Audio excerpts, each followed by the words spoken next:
about the reasons we all love ChrisFix. First of all, he gives basically like a college level education on his videos. Whether he's been working on cars his whole life and knows what he's doing, or whether he's literally flying by the seat of his pants, he's doing enough research and educating himself before he teaches us. And then, like I said, he goes into what I would consider like a college level explanation of things.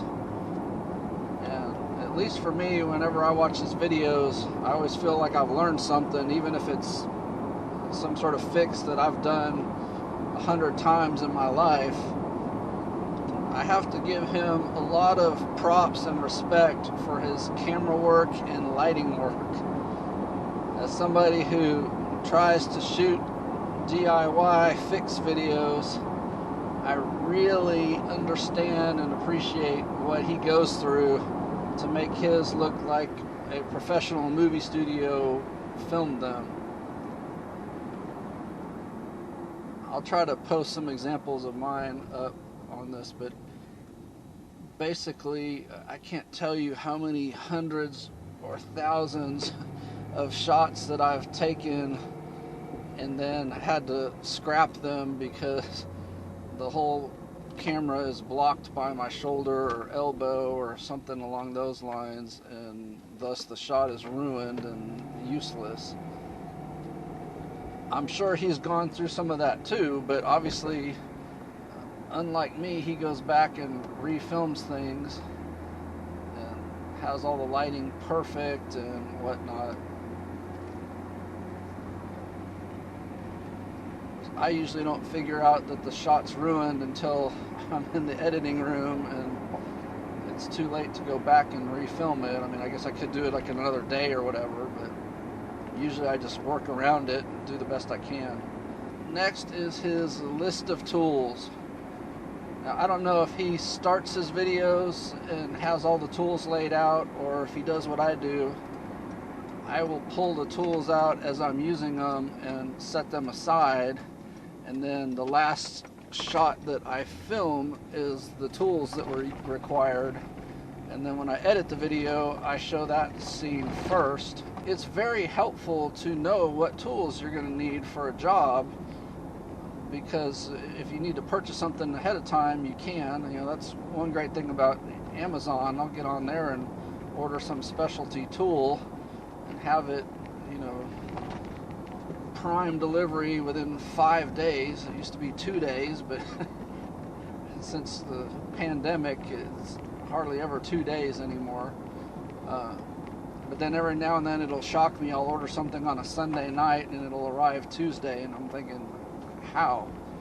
But anyway, the list of tools thing is mandatory, because if you get into a job and then realize you need some special socket or puller tool or something like that, and you don't have it, you know, you may be at a point of no return where you can't really get your car back together, and maybe you need it to drive to get the tool or whatever. And of course, he makes everything look so easy. I mean, some of the tasks that he's done that I've done too over the years, I watch him do it and I think, man, I mean, I struggled for hours on it and he makes it look like a 5-minute job. And I'm sure a lot of that's the magic of editing. I mean, I edit out all the fails on mine when I'm trying to reach a wrench on a hidden bolt somewhere and can't quite get it to fit or whatever. But because he makes stuff look so easy, he really boosts your confidence. I mean, before YouTube, before I started this channel, you know, I did a lot of basic maintenance stuff, oil changes, air filters, you know, that sort of stuff.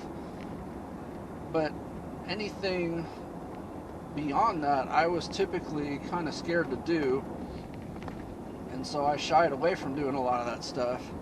And then I started watching him do these things that I was previously scared to do, And like I said, he makes it look so easy that my confidence just got boosted, and then I started trying it and succeeding at it. So, you know, big thumbs up to him for boosting people's confidence and showing them that they can do it. And then, you know, his probably at least 2 trademarks that are hilarious are the fact that he always wears a motorcycle helmet, even though, you know, if you Google, you can find his face online. It's not that difficult. And there's been a couple of his videos where he either accidentally or what I would call purposely showed his face, you know, via reflections and so forth. And then number 2 is the gloved hands, you know. Hey guys, we're going to do this, we're going to do that. And, you know, it certainly builds up the excitement and makes it kind of fun. Kind of segues into the next thing. So he's always so upbeat about everything, right? I mean, he can't get a bolt off, but he seems happy about it and turns it into a fun, you know, humorous experience or whatever. But I mean, he can be doing the most mundane job, and he makes it seem like it's so fun and exciting to do, and makes you want to do it too. And the truck in front of me went to the right lane and then made a left turn with no signal. But you know, if you watch some of the original ChrisFix videos, if they're still out there, he's more like me or Panzer Platform in his tone of voice. Just kind of, hey guys, it's ChrisFix. Today we're going to change oil or whatever, you know. And he's a master of getting his voice to sound like he's so excited about what he's doing, you know. Hey guys, today we're going to change oil and it's going to be so great and we're going to use 5W20, you know. And I try to do that in my videos and it just doesn't come across, I don't think. You know, I get comments all the time that sound like I'm, you know, depressed and everything. And I mean, I guess I have kind of a monotone voice, and I have to really think about it to change it. Otherwise, I just default back to the monotone voice and just telling him what I'm doing, and that's how it is. The other thing is he seems to give you the right amount of detail on every video. Like, I never watch a video of his and go, what's the torque spec? What tool did you use? You know, what order did you take the parts off or whatever? I mean, it seems like he has a knack for figuring out how to make the video thorough enough that he covers all of that stuff without it seeming like it's just, you know, fluff that you want to fast forward through and get to the guts of the video. And that's probably been one of the most difficult things for me, is I'll post a video and maybe one of them will be 25 minutes long, and I'll go over every mundane detail that, you know, almost like I'm teaching it to somebody who's never done it before and doesn't know anything about it.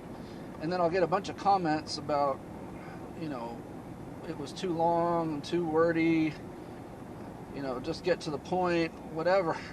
And so then I'll cut a video that's, you know, 7 minutes long, and I cut out all the fluff, and it's just, you know, this is what I'm doing or whatever. And then I'll get angry comments of how I didn't explain things thoroughly enough. So I haven't found that magic zone of the right detail that I don't get complaints either way. It seems like I either give too much detail and everybody's bored and mad about it, or I assume that they know all the basic stuff and skip right to the more complicated stuff, and then they're mad that I didn't go over the basic stuff. That is my thoughts on the great ChrisFix and why he's so successful and will be. I'm sure I forgot something, so let me know in the comments if there's anything I forgot, and let me know some of your favorite ChrisFix videos. I will see you in the next video.